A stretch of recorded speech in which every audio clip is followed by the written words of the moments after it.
हाथ उठा के बतावे। जवन हमनी के नाला नाली जाम हो गइल बा, ई के ठीक करावल चाहता, हाथ उठावे। इस सारा निदान एक तीर के निशान बुराड़ी से, बुराड़ी में तीर के बटन दबाई जा, 8 फरवरी के दिल्ली में कमल के पूरा सरकार बन जाई हो। हमार भाई जी दो दीदी लोग, आज हमनी के बीच में राष्ट्रीय अध्यक्ष जी आयल बनी और हमके लागता कि बुराड़ी में ही ऐतिहासिक कार्य पहला बेरी भइल बा। इतना चारू ओरी भीड़ लाग गइल बाटे कि सब हमार प्रत्याशियों भीड़वा में फसल बा। अभी हम उनको फोन किए तो वो कह रहे हैं कि भैया हम बहुत जाम में फंसे, उनके साथ भी करीब 500 लोग आ रहे हैं। हमने कहा भाई हो तुम तो छोड़ के आ जाओ, अभी बोले हैं जल्दी कोनो स्कूटर पकड़ो जल्दी आओ, लेकिन कोई बात नहीं, वो जाम में भी फंसेंगे तो वो जाम बुराड़ी को विकसित बनाने वाला जाम है मेरे भाई बहन आज के दिन में, क्योंकि हमारे राष्ट्रीय अध्यक्ष जी आए हैं। अभी हमको पता चला है, अभी सूचना मिली है कि जेएनयू की एक रिपोर्ट आई है सर। जेएनयू की रिपोर्ट में ये आया है कि आम आदमी पार्टी के मुखिया अरविंद केजरीवाल इलीगल घुसपैठियों और रोहिंग्या को यहां पर कार्ड बना बना के बसा रहे हैं। हे मेरे बुराड़ी के भाई बहन, आज हमारे राष्ट्रीय अध्यक्ष जी है और जदयू के भी राष्ट्रीय अध्यक्ष जी, आप सब लोग क्या कभी चाहते हो कि दिल्ली के लोगों का हक काटकर इलीगल रोहिंग्या घुसपैठियों को दिया जाए? कौन कौन नहीं चाहते? एक बार मुट्ठी बांध के हाथ उठाइए। हमारे राष्ट्रीय अध्यक्ष जी के साथ साथ दिल्ली की भावना पूरे देश के लोग देखने चाहिए। मेरे भाई लोग, आप लोग अब तैयार हैं? इन सारी समस्याओं का होगा निदान जब तीर यहां से बटन दबेगा तो खिल जाएगा कमल निशान। हम बिना कोई और बात कहते हुए आपके समक्ष अपने राष्ट्रीय अध्यक्ष, और राष्ट्रीय अध्यक्ष ऐतिहासिक है, उनके नेतृत्व में न जाने कितनी विजय पाई है। जब वो आ गए हैं बुराड़ी तो अब तीर का बटन दबाना है और दिल्ली में कमल।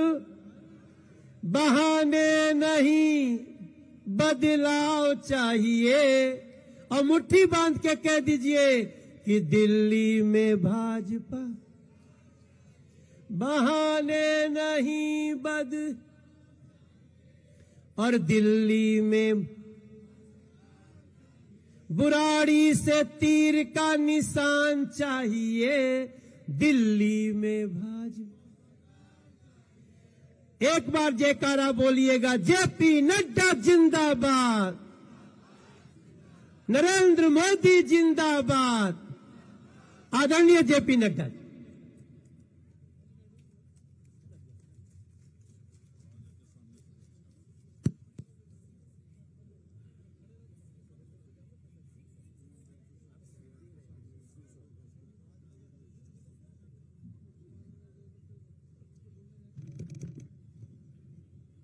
आज के इस विशाल जनसभा में मंच पर उपस्थित हमारे जनता दल यूनाइटेड के राष्ट्रीय अध्यक्ष और संसद में मेरे साथी श्री संजय झा जी, हमारे उत्तर प्रदेश के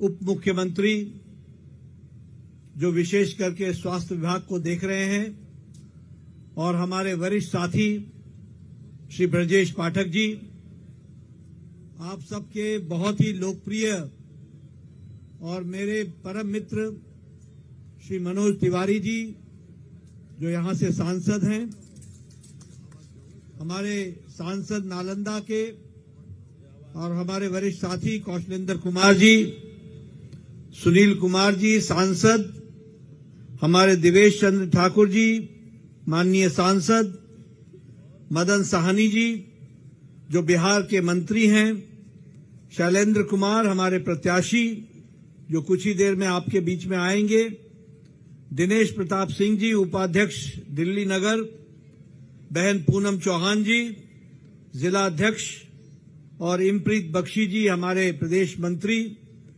मंच पर विराजमान सभी सम्मानित पदाधिकारीगण और बुराड़ी में यहां इतनी बड़ी संख्या में आए हुए देवियों और सज्जनों और मेरे मीडिया के प्रिंट मीडिया और इलेक्ट्रॉनिक मीडिया के मेरे साथी। अभी जब संजय झा जी हमारे जनता दल यूनाइटेड के राष्ट्रीय अध्यक्ष बोल रहे थे और जब मनोज तिवारी जी बोल रहे थे, तो मैं आपकी तालियों की आवाज और नारों की गूंज सुन रहा था।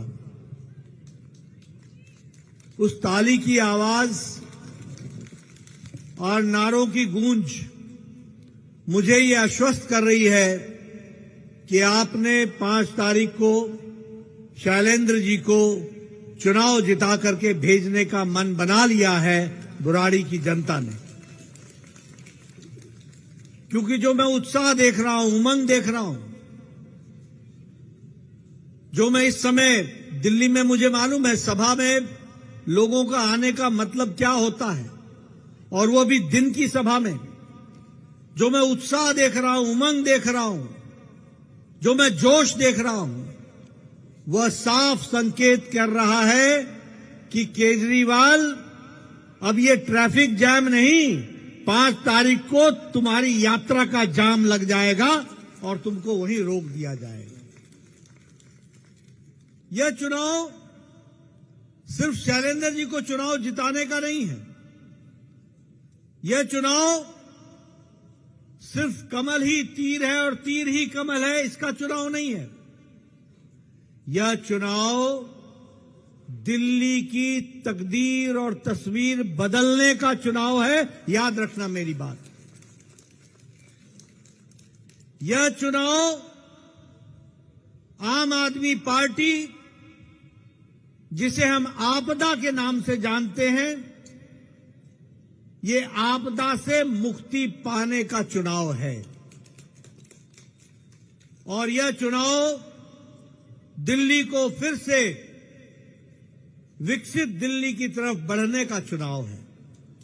और इसीलिए मैं आपसे यह विनम्र करबद्ध निवेदन करने आया हूं कि आप 5 तारीख के लिए सिर्फ आपका ही वोट नहीं चाहिए मुझे आपके मोहल्ले का वोट चाहिए, आपके पड़ोसी का वोट चाहिए, आपके परिवार वालों का वोट चाहिए, सबका वोट चाहिए, ताकि हम इस बदलाव को आगे ला सकें। मित्रों, आपने देखा होगा 10 साल में आपने क्या देखा? ये आपदा वालों की दिनचर्या क्या रही है? सुबह उठो, एक प्रेस कॉन्फ्रेंस करो, प्रधानमंत्री मोदी जी को गाली बको, केंद्र सरकार को भला बुरा बोलो, आरोप लगाओ और अपनी नाकामियों को छुपाओ और कुछ काम नहीं करो। ये काम केजरीवाल ने पूरे 10 साल किया है। बोलो, ऐसी सरकार को रहने का अधिकार है क्या? जरा मैं आवाज और पीछे से भी सुनना चाहता हूं, है क्या? मित्रों, ये ऐसी सरकार रही है जो केजरीवाल, ये झूठ बोलने की मशीन है, झूठ बोलने की मशीन। ये केजरीवाल, ये आपदा पार्टी, ये झूठ और भ्रष्टाचार की संपदा है और ये झूठ का इंसाइक्लोपीडिया है। सिवाय झूठ बोलने के, सिवाय लोगों को गुमराह करने के, इन लोगों ने पूरे 10 साल में कुछ नहीं किया और भ्रष्टाचार में तो रिकॉर्ड ब्रेक कर दिया। मैं यहां एक बात बताना चाहता हूं। आप देखिए, 5 तारीख, मेरी बात ध्यान से सुनना, 5 तारीख एक बहुत महत्वपूर्ण दिन इसलिए है कि जिस पार्टी ने 10 साल पहले भ्रष्टाचार के खिलाफ लड़ाई लड़ने के का ढोंग रचा था और अपने आप को कट्टर ईमानदार पार्टी कहते थे, कट्टर ईमानदार पार्टी, वो कट्टर भ्रष्टाचारी पार्टी निकली, कट्टर भ्रष्टाचारी पार्टी निकली। उनके मुख्यमंत्री बेल पर, उनके उप मुख्यमंत्री बेल पर, उनके मंत्री बेल पर, और थोड़ा समय गुजार के नहीं आए हैं, 2-2 साल जेल में गुजार के आए हैं। हाई कोर्ट ने, सुप्रीम कोर्ट ने रहम किया कि चलो इनकी सजा 6 साल की है, 2 साल तो गुजार लिया, बेल पर निकाल दो इनको। इनको दोषी मुक्त नहीं किया गया है, ये दोष युक्त है, इन पर आरोप लगा हुआ है। और आपने देखा होगा, शिक्षा के बारे में बोलते थे, हमारी शिक्षा दुनिया में सराही जा रही है, और शिक्षा के नाम पर शराब घोटाला कर रहे थे, शराब घोटाला। मित्रों, मनोज तिवारी जी, वो कौन सी जगह है हमारे जहां पूर्वांचल भाइयों को भेजा था, वो आनंद विहार। आनंद विहार भेजने का काम षड्यंत्र किसने किया था? किसने किया था? ये नहीं चाहते थे कि हमारे पूर्वांचल के भाई, हमारे बिहारी के भाई, हमारे उत्तर प्रदेश पूर्वी के भाई, उनको दिल्ली में वो बोझ दिखते थे, बोझ बोझ। बोलो, ऐसे लोगों को चुनाव जिताओगे क्या?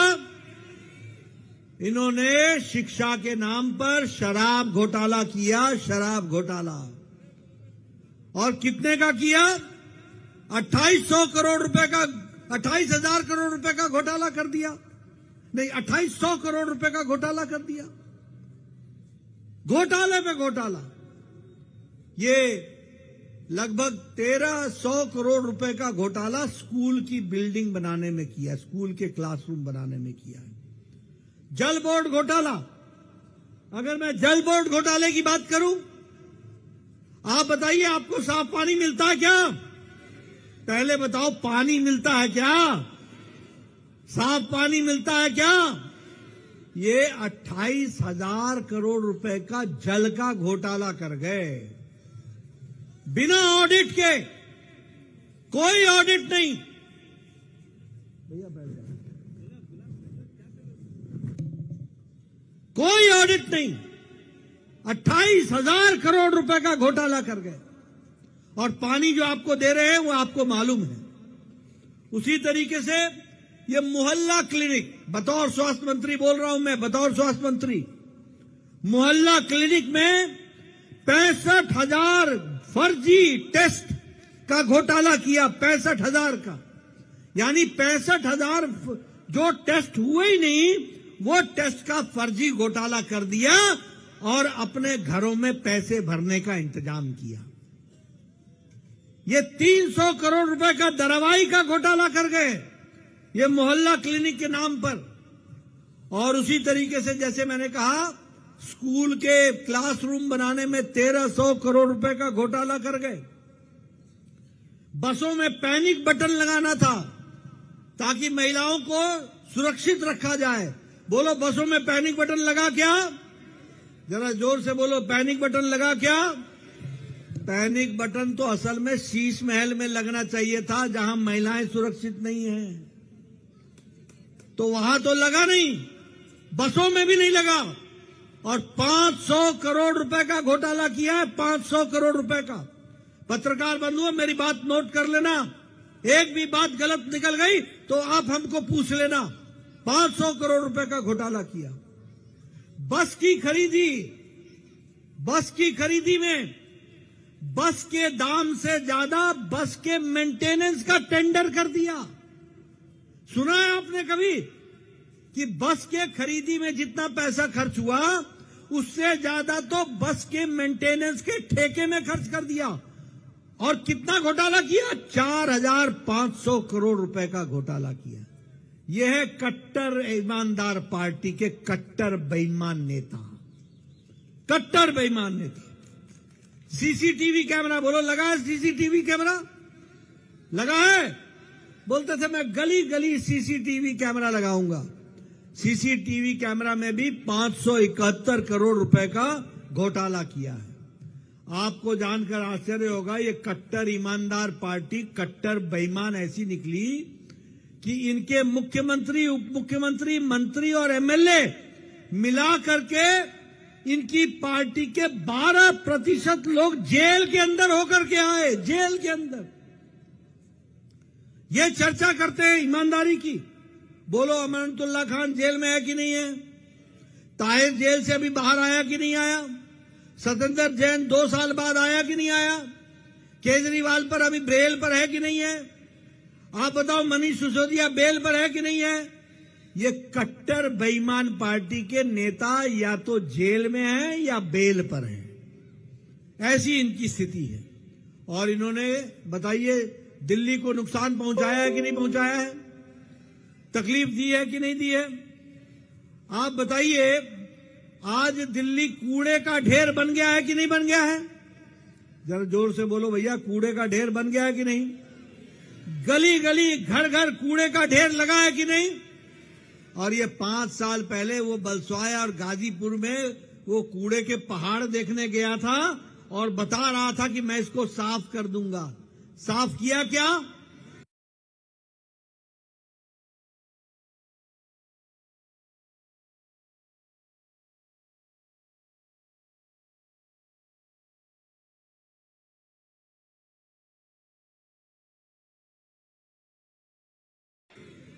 साफ तो क्या करना, आपके घर के आगे कूड़े का ढेर लगा दिया, कूड़े का ढेर लगा दिया। आप बताइए, आजकल दिल्ली की सड़कों का क्या हाल है? कैसा हाल है सड़कों का? बुरा हाल है कि नहीं है? गड्ढे ही गड्ढे हैं कि नहीं है? आप बताइए, इन्होंने आपको गुमराह किया कि नहीं किया? और आप बताइए, अब हमारे मनोज तिवारी जी, ये बेचारे पूरी कोशिश करते हैं कि दिल्ली में हमारे बहनें छठ पूजन ठीक ढंग से करें। आपको यमुना में साफ पानी मिलता है क्या? मिलता है क्या? 2014 में बोला था कि नहीं बोला था कि साफ पानी देंगे? 19 में बोला था कि नहीं बोला था? अभी 24 में फिर बोल रहा है कि नहीं बोल रहा है?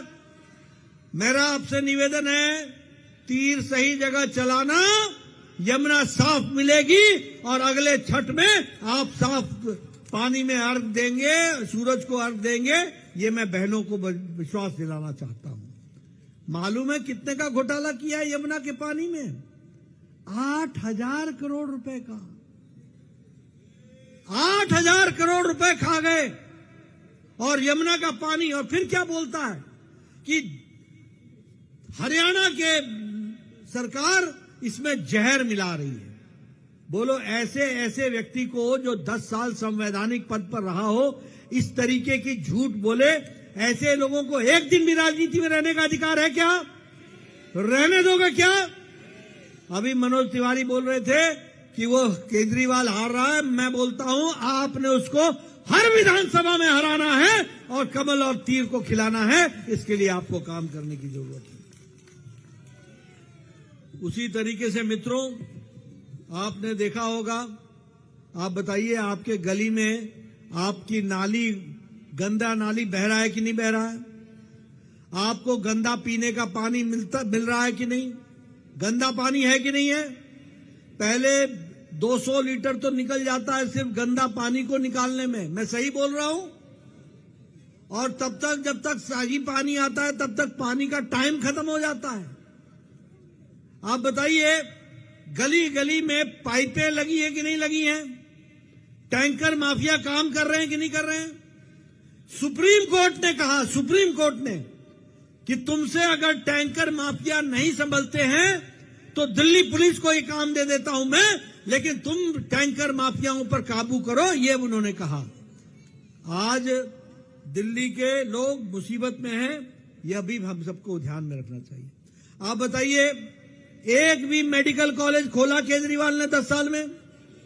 एक भी इंजीनियरिंग कॉलेज खोला? एक भी कॉलेज खोला? और आपको जानकर के आश्चर्य होगा, ये स्कूल की बात करता है। अभी आरटीआई में पता चला, राइट टू इंफॉर्मेशन में पता चला कि 2/3 स्कूल दिल्ली में 10वीं और 11वीं में साइंस की पढ़ाई करते ही नहीं है, साइंस की पढ़ाई होती ही नहीं है। यह है दिल्ली की शिक्षा। बोलो, ऐसी शिक्षा को रहने देना है क्या? बदलना है कि नहीं बदलना है? अगर बदलना है तो बुराड़ी में शैलेंद्र कुमार को लाना है और विजय हासिल करानी है। इसके लिए हमको काम करना पड़ेगा। उसी तरीके से आप देखिए, हमारे प्रधानमंत्री जी ने अभी कल बजट पेश हुआ। आप बोलिए, सबको राहत मिली कि नहीं मिली? मिली कि नहीं मिली? मध्यम वर्ग को राहत मिली कि नहीं मिली? 12 लाख रुपए के इनकम पर टैक्स की छूट मिली कि नहीं मिली? आप बताइए। प्रधानमंत्री मोदी जी ने हर वर्ग की चिंता की है। अगर गरीबी की रेखा से गरीब लोगों को ऊपर उठाया है तो वहीं मध्यम इनकम के ग्रुप के लोगों को भी पूरी ताकत से आगे बढ़ाने का काम किया है। मैं यहां यह भी आपको बताना चाहता हूं, दिल्ली में आपने हमारी सरकार नहीं बनाई, लेकिन हमारे आपने एमपी बनाए। अगर आपने हमारे एमपी बनाए तो मोदी जी ने 300 नई इलेक्ट्रिक बस दिल्ली को दी। 300 नई इलेक्ट्रिक बस। और मैं वायदा करके आपको जाता हूं, 2025 के दिसंबर से पहले, यानी 2026 के आने के पहले, मोदी जी के द्वारा दिल्ली को 2026 नई इलेक्ट्रिक बसें दी जाएंगी। इसकी व्यवस्था की जाएगी।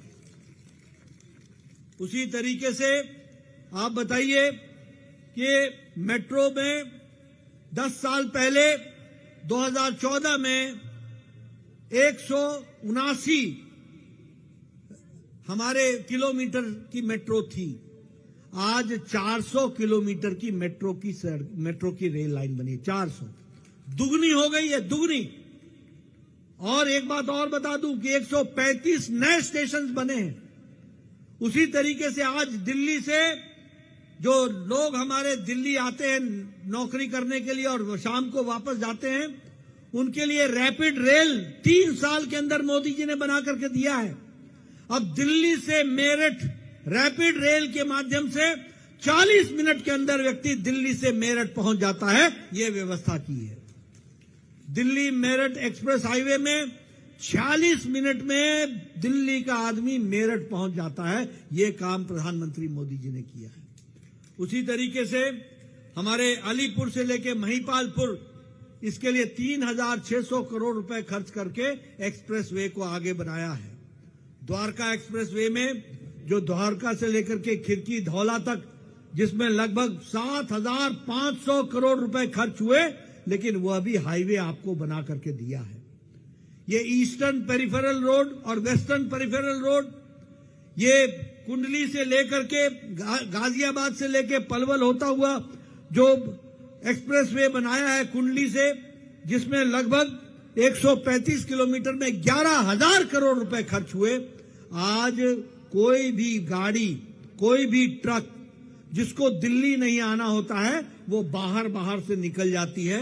नहीं तो एक समय में कुंडली बॉर्डर पर जाम लगता था और डीजल के धुएं आपको देखने को मिलते थे।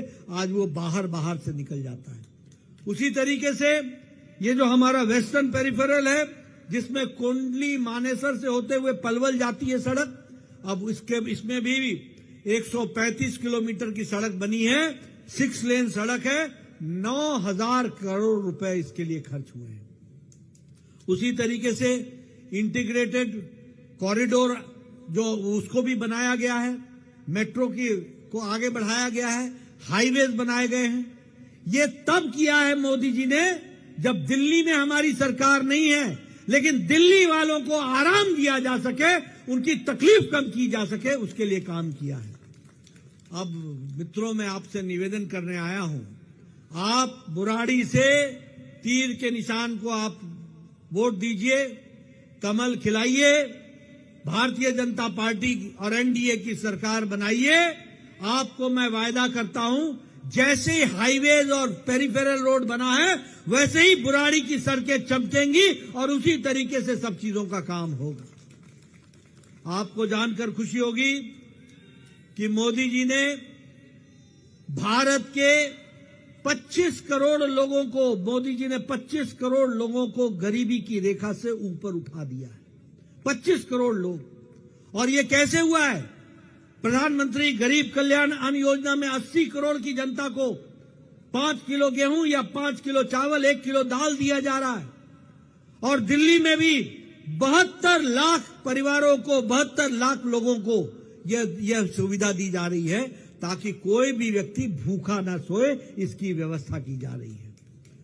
उसी तरीके से अगर हम आवास योजना की बात करें, तो 4 करोड़ मकान बनाए हैं।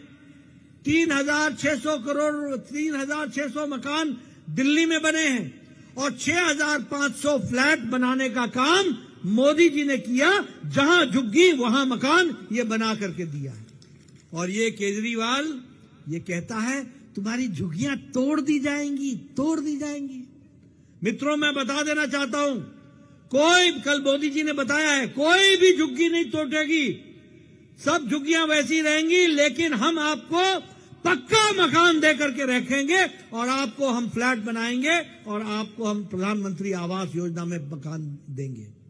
लेकिन मैं पूछना चाहता हूं, तुमने जो दिल्ली में प्रधानमंत्री आवास योजना लागू नहीं होने दी, तुमने दिल्ली की जनता को वंचित रखा और अपना शीश महल बना लिया। आपने फोटो देखा है ना शीश महल का? देखा है? क्या कहता था? मैं मकान नहीं लूंगा, मैं गाड़ी नहीं लूंगा, मैं सिक्योरिटी नहीं लूंगा, मैं साधारण घर में रहूंगा, मैं 2 कमरों में रहूंगा। वाह रे वाह, तेरा शीश महल 2 कमरों का, वाह रे वाह। भूख ही नहीं मिटती है तेरी। 5 करोड़ रुपए के पर्दे लगाए, 5 करोड़ रुपए के, 10 करोड़ रुपए सजावट में खर्च किया,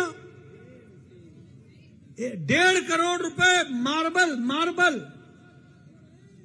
आप भी अपने घर में सीमेंट लगाते होंगे, 1.5 करोड़ रुपए का मार्बल लगा, 9 लाख रुपए के फ्रिज खरीदे। वाह रे वाह, शीश महल। बोलो, ऐसे लोगों को शीश महल में वापस जाने देना है क्या?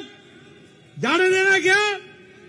नहीं जाने देना है तो शैलेंद्र कुमार को जिताना है, इसके लिए आपको काम करना पड़ेगा। मित्रों, मैं आयुष्मान भारत की बात करना चाहता हूं। हमने देखिए मोदी जी ने कितनी गरीबों की चिंता की है, आप सुनो।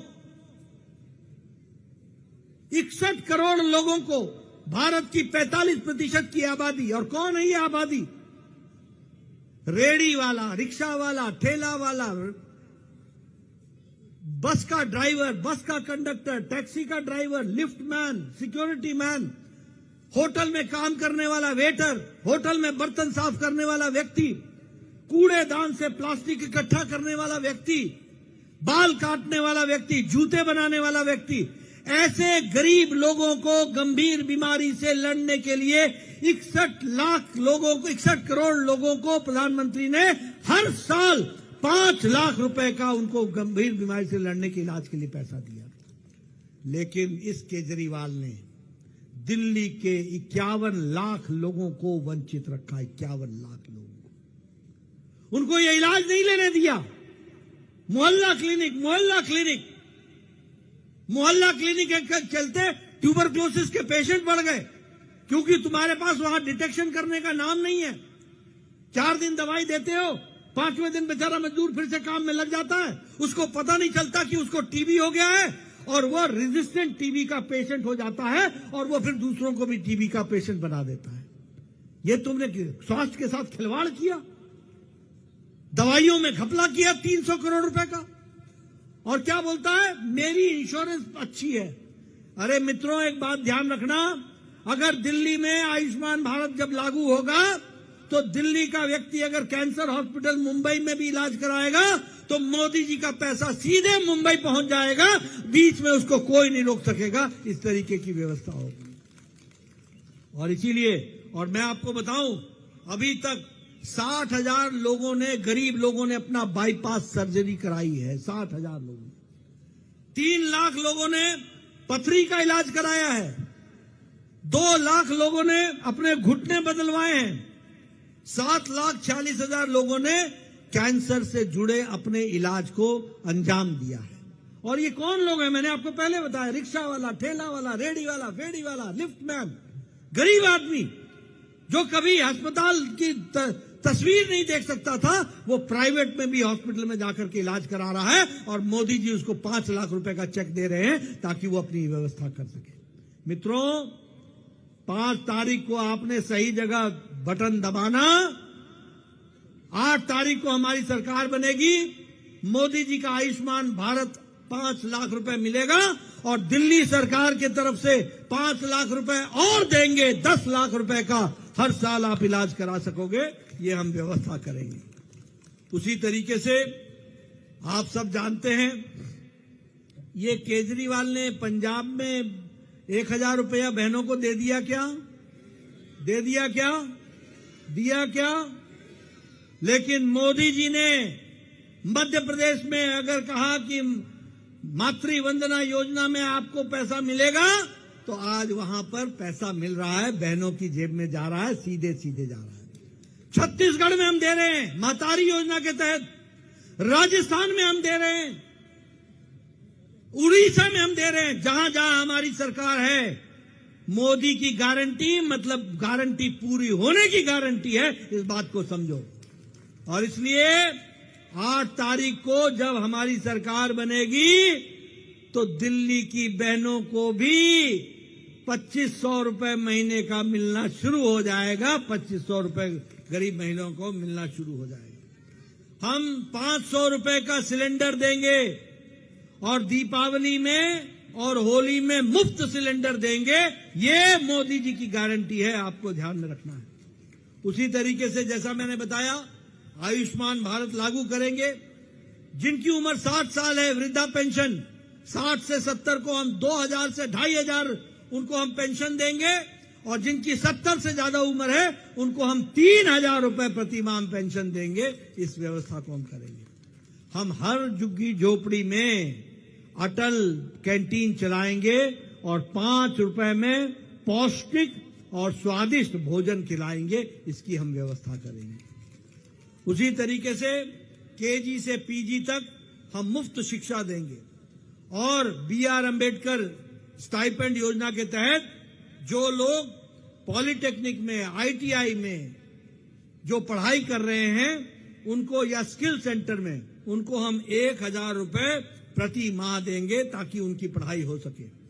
और हम टैक्सी ड्राइवर के लिए, ऑटो ड्राइवर के लिए, इनके लिए हम 10 लाख रुपए का इंश्योरेंस कवर देंगे और सरकार इसका प्रीमियम भरेगी और एक्सीडेंट पर 5 लाख रुपए हम देंगे। उसी तरीके से ऑटो ड्राइवर, टैक्सी ड्राइवर और हमारे ये जो बेचारे गिग वर्कर्स होते हैं जो भोजन ले जाते हैं होटल से, जोमेटो वाले और बाकी सारे, इनको भी हम 10 लाख रुपए का इंश्योरेंस देंगे, लाइफ इंश्योरेंस, और 5 लाख रुपए का हम उनको एक्सीडेंट का देंगे। टेक्सटाइल वर्कर्स के लिए भी हम बोर्ड बनाएंगे और टेक्सटाइल वर्कर्स को भी हम इस तरीके से पूरा करेंगे। हम 50,000 5 साल के अंदर सरकारी नौकरी देंगे और 2 लाख हम नए सरकार, 20 लाख हम नए एम्प्लॉयमेंट के अवसर देंगे, रोजगार के अवसर देंगे। इसकी हम व्यवस्था करेंगे। मित्रों, मैं आपको बताना चाहता हूं कि ये जब मैं बोल रहा हूं तो मैं प्रधानमंत्री मोदी जी की तरफ से गारंटी दे रहा हूं, क्योंकि मोदी की गारंटी पूरी होने की गारंटी है। और इसलिए आपसे मैं निवेदन करने आया हूं। शैलेंद्र जी हमारे जेडीयू के प्रत्याशी हैं और जेडीयू के प्रत्याशी बहुत ही समाज सेवा में तल्लीन रहते हैं। बोलो, इनको आशीर्वाद दोगे ना? दोगे ना? तीर ही कमल ही, तो इनको आप चुनाव जिताएंगे। संजय झा जी हमारे राष्ट्रीय अध्यक्ष यहां उपस्थित हैं और इनको आपने चुनाव जिताना है। ये समाज सेवी हैं, इनके संगठन चलते हैं। ये तीर पकड़िए और ये तीर देखना, ये 5 तारीख को तीर को सही जगह चलाना। ये सही जगह तीर चलेगा तो कमल खिलेगा और भाजपा एनडीए की सरकार बनेगी। इस बात को आपने याद रखना। आपने मेरी बात सुनी, आपका बहुत बहुत धन्यवाद।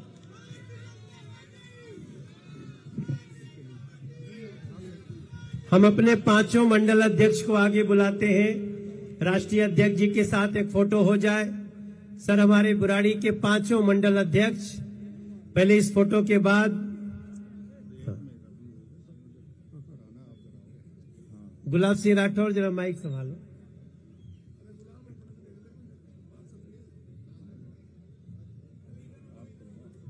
और हमारे पार्षदगण, आप गुलाब सिंह राठौर जी, हमारे अनिल त्यागी जी, आप सामने आइए।